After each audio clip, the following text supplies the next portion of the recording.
Hoje nós vamos falar então sobre o risco de calote. Estados Unidos vai entrar em calote, não vai entrar em calote. Então, lembrando, pessoal, que o calote ou essa questão da presidente do Tesouro americano que vem falando do tal do dia X, né? O dia 6 de junho, o dia em que supostamente o governo americano ou aumenta o teto da dívida pública americana para que o Tesouro americano dirigido por esta senhora aqui, possa emitir mais dívida, ou nós atingimos o teto e, através do calote, que pode acontecer pela primeira vez na história da era moderna americana, a gente pode ter, então, um derretimento de todos os mercados de risco, principalmente aí S&P 500, criptomoedas, Nasdaq, entre vários outros aí, tá? Então a gente viu ultimamente, ao longo dessa semana, o S&P 500 ele veio a ter um movimento basicamente lateral e recentemente ele estourou um padrão diamante para cima, né? Então ele tinha rompido o padrão diamante, retornou, retestou como resistência no diamante, não fez um movimento que eu estava esperando para hoje, ok? Eu esperava um movimento de continuação de baixa. Ele fez basicamente um repique acima da média 8 semanal, está sustentando.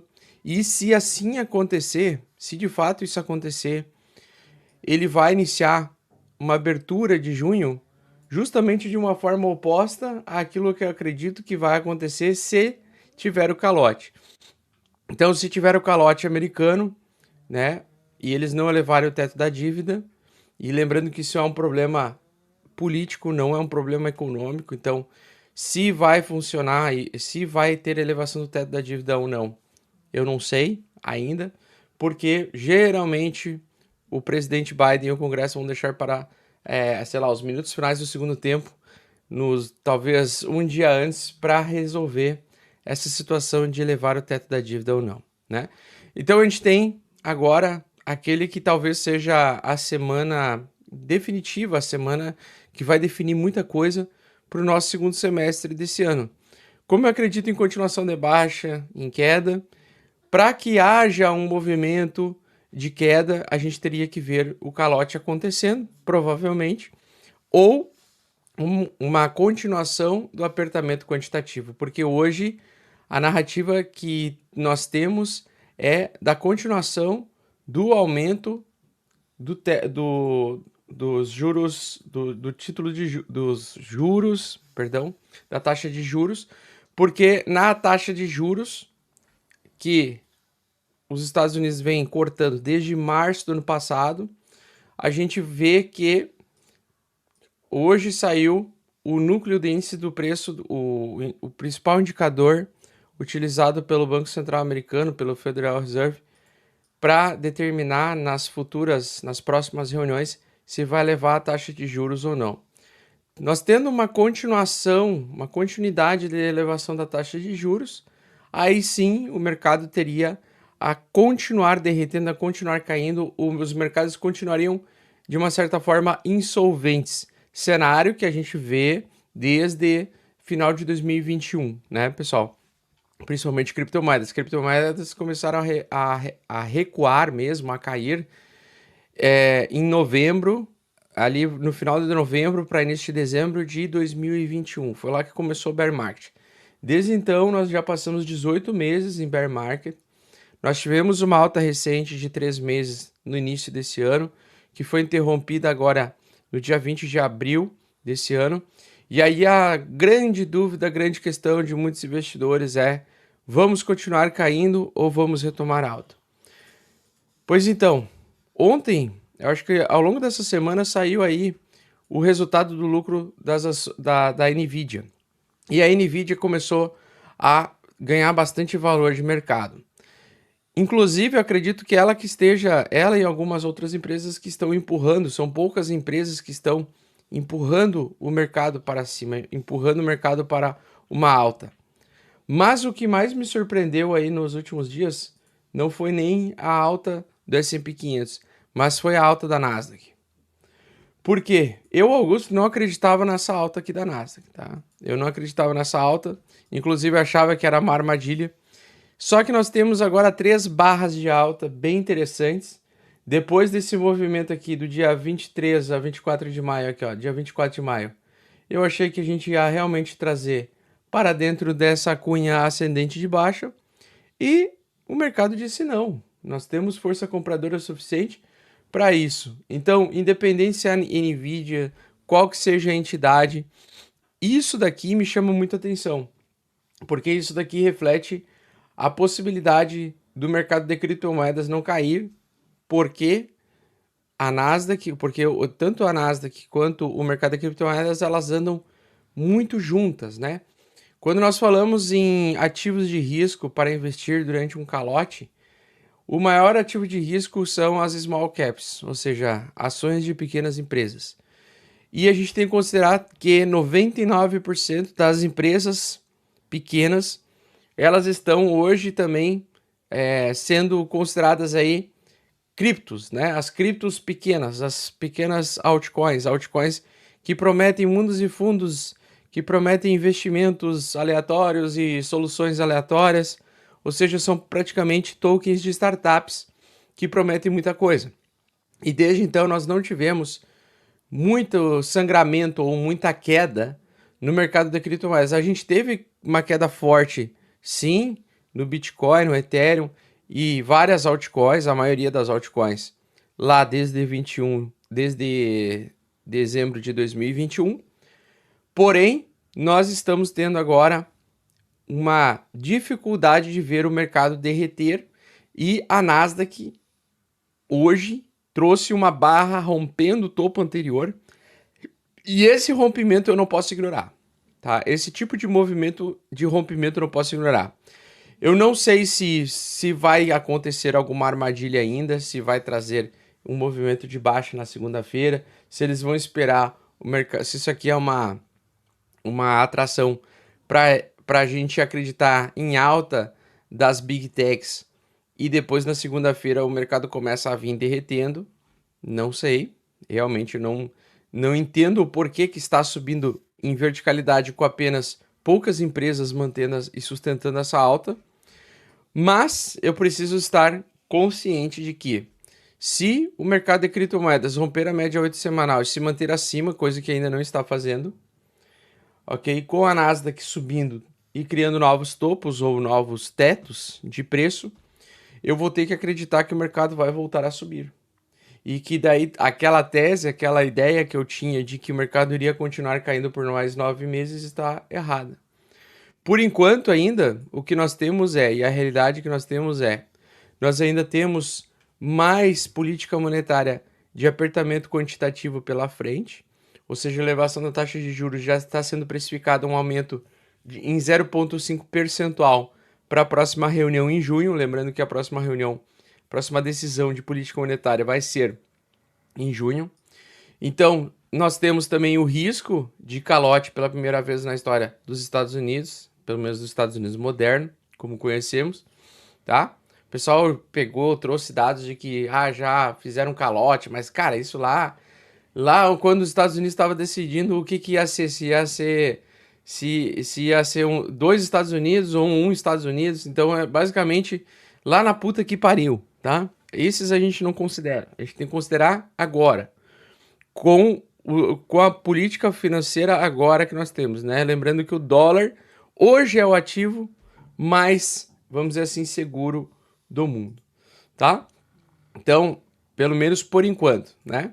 E aí, quais são os ativos, né, que a gente poderia ter para um possível calote, uma vez que eu não vou gravar no dia 1º de junho, não vou estar gravando live, né? Então, os ativos que eu acredito que as pessoas correriam em caso de calote seria realmente o dólar e o ouro, tá? O ouro ou metais preciosos no geral, commodities, as commodities clássicas, né? Então, acho que essas seriam as duas principais aí, frentes de investimento no caso de um calote. Percebam que a maior parte dos economistas, o mercado em comum geral, não tem medo de um calote porque todo mundo está confiante de que vai chegar no dia 1º de junho e já vai ter sido resolvida essa questão do teto da dívida americana, que eles vão aprovar, mesmo que em última instância, né, vão aprovar o aumento do teto da dívida. E basicamente o problema supostamente de quebradeira generalizada ou de falta de dinheiro seria mais uma vez empurrado para frente. Só que se a gente for ver, pessoal, nós estamos aí desde 2021, desde o tempo da pandemia, com o teto da dívida no seu topo máximo, né? 31,4 trilhões de dólares. E as reservas do Tesouro já estão chegando a se aproximando de 50 bilhões, sendo que no início passava de 500 bilhões de dólares de reserva para que o governo conseguisse pagar e pagar vários gastos públicos, né? Só que agora, se não tiver o aumento do teto, supostamente vai ter o calote, e com o calote vai ter insolvência generalizada, quebradeira generalizada, enfim, coisa que a maioria não acredita que vai acontecer. Então, supostamente, em 2023, a gente vai ter uma elevação desse teto da dívida. Se tiver a elevação do teto da dívida, alguns meses depois é viável que o Federal Reserve comece a imprimir novamente dinheiro. A gente chega no pivô do Fed, digamos assim, e eles começam a ter um fator expansionista. Porém, agora, o que eu acredito, né? Eu acredito ainda que vai vir pedrada pela frente. Eu ainda acredito que, segundo junho, né, em diante, que o segundo semestre desse ano, nós vamos ter mercados em baixa, tanto o mercado de criptomoedas quanto o mercado tradicional, justamente porque eu acredito que vai ser os resultados do Q2, e no resultado do Q2 vai sair evidenciado, né, a diminuição grande do resultado do lucro de diversas mega empresas aí que compõem esse cesto do S&P 500, né, que são as 500 maiores empresas americanas. Então eu acho que a partir de junho a gente pode ver os eventos de apertamento quantitativo, né, essa pisada no freio provocada pelo Banco Central Americano, pelo Fed, em imprimir dinheiro e ao mesmo tempo fornecer crédito fácil às pessoas, vai fazer com que a gente tenha então uma evolução em recessão, tá? Então eu não sei se vai ter recessão a partir do segundo semestre desse ano, mas eu chutaria que sim, e chutaria que a gente ficaria 9 meses aí em um período de baixa, tá? Porém, o que se apresenta aí no curto prazo, de forma para mim até surpreendente, é o S&P 500 realmente conseguir sustentar essa alta e possivelmente, se a gente tiver o rompimento dela, região dos 4.400 for testada, Bitcoin, Ethereum e assim por diante poderiam até se beneficiar de uma alta, né? Então eu vi algumas ações como a Amazon, por exemplo, tendo uma alta de 5% hoje, me chamou bastante atenção, né? É uma alta que na minha opinião tá saindo do bolso, né? Tá saindo de algum lugar que eu não faço a mínima ideia. E eu tô achando estranho, no mínimo estranho, principalmente pela aproximação do calote. Parece que o mercado não tá vendo para isso, preocupado com isso. E os dados do PCE saíram um pouco acima do esperado. Então, com os dados do PCE saindo um pouco acima do esperado, do principal indicador de inflação econômico, né, que saiu ao invés de, na projeção 0,3, veio 0,4. Isso então somado com o ano passado, nós temos aí praticamente um número de, acho que de inflação real de 4,4. Então, basicamente, ainda, supostamente, nós teríamos uma política monetária de apertamento por mais tempo e que na próxima reunião de junho pode vir um pouco mais alta. E aí sim, vindo um pouco mais alta, talvez, os mercados ou os bancos. Então, é isso que eu tô de olho. Eu tô de olho no rompimento da média 8 semanal do Bitcoin, Ethereum, S&P 500 e assim por diante. Por enquanto, estamos abaixo da média 8 semanal. Então, o risco maior de cair ainda é maior, tá? Mas, se romper para cima aqui, eu vou mudar de opinião e vou acreditar em alta. E o mercado, no mínimo, até 32 mil dólares no caso do Bitcoin. E Ethereum, no caso do Ethereum, até 2.500 dólares. tá? Se ele romper novamente a média 8 semanal. Se ele se manter abaixo da média 8 semanal, não conseguir superar esse topo anterior aqui que ele formou recentemente e continuar caindo, aí realmente o meu alvo continua sendo 22 mil dólares, 20 mil dólares por unidade para Bitcoin no curto prazo. E aí o que me chama atenção é que, apesar dos movimentos de baixa que ele fez, em nenhum momento nós tivemos uma sequência de baixa muito forte, né? Nós temos um semanal muito perigoso, que é 2 barras doji. Comentei semana passada que a barra seria doji na semana passada, mas que essa semana poderia ser também. Ou seja, ficou realmente eles estão empurrando a decisão para a próxima semana, né? Pelo menos o mercado de criptomoedas. Então, realmente, provavelmente ao longo dessa semana, até domingo, a gente vai fechar mais uma barra doji, o que antecipa que a próxima semana será explosiva, tá? Da próxima semana, provavelmente a gente não vai ter outro movimento lateral. Muito difícil 3 semanas consecutivas laterais. Eu acho que o mercado de criptomoedas também está próximo de precificar uma decisão política.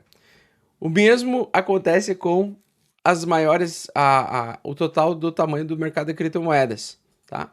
Então a gente está com 3 barras abaixo da média 8 semanal.